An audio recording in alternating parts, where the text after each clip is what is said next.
Happy New Year everybody, welcome back to the channel. I hope you guys had an amazing Christmas and New Year.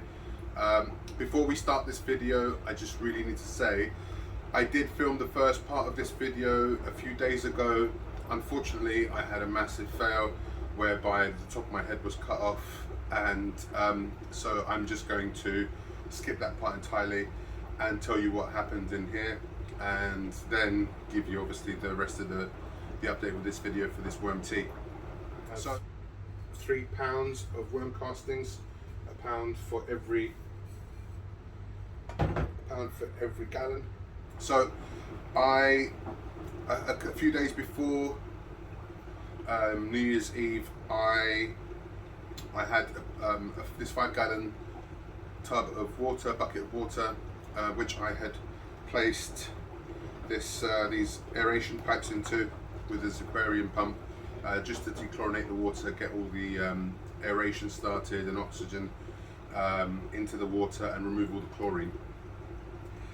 Then I put around 3 gallons of water, around 11 litres, into this bucket.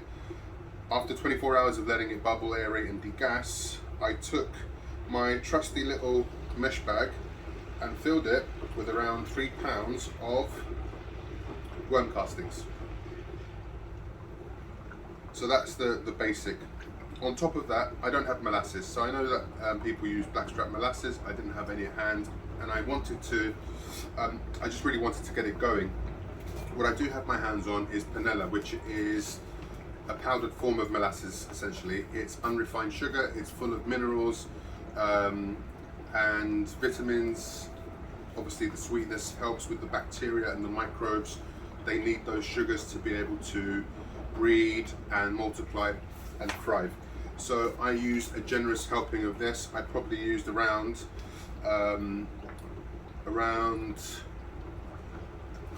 200 grams for 3 gallons of water. I did want to put extra sugars in here because I want it to last for a longer period of time. This now has been bubbling away for 48 hours. What I also did was I added around a cup of this biohumic acid. I usually have the powdered form. Unfortunately, I've used mine all in the garden. I couldn't get my hands on anymore, but I had this at hand, so I put about a cup of this in. And this has been bubbling around for about 2 days. Well, not for about, it's been exactly 2 days since it's been bubbling. I will do a cutaway shot so you can see what's going on in here. It's foamed up, it's been bubbling away, it smells amazing. What I then did, after 2 days of it bubbling away, I took, no I didn't.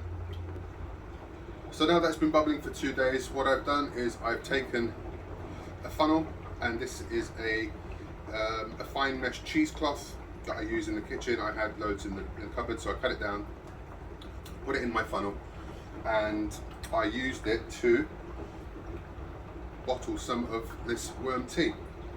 So what I've done is I put some into a 1 litre bottle, as well as a 350 ml bottle as well. I'm just going to give some of these away to some friends. I'll probably keep mine and store mine in these to be able to use in the garden, which I can't wait. I'm going to probably use some back in my bedding as well as my worm bed. The great thing about this, it's full of microbes, it's full of that microbiology that gets compost started. It's also going to mean that my bedding is going to break down even more in time for when I need to use it for my worms. So I'm not going to waste your time and show you how I decant it. It's pretty straightforward. What I will do though is I'm going to leave this bubbling for about another day because I don't need to use it all at once. The amount of sugars that are in there is not going to affect the microbes and biology because they're still going to thrive. There's quite a lot of sugars in there. And I'm going to take these castings here and I am going to use these in my garden because they're good to go. Fantastic. If you guys have got any questions or any comments, please leave them below. Please make sure you like and subscribe to the page, hit that notification bell for alerts for the next videos, and thank you again for popping by.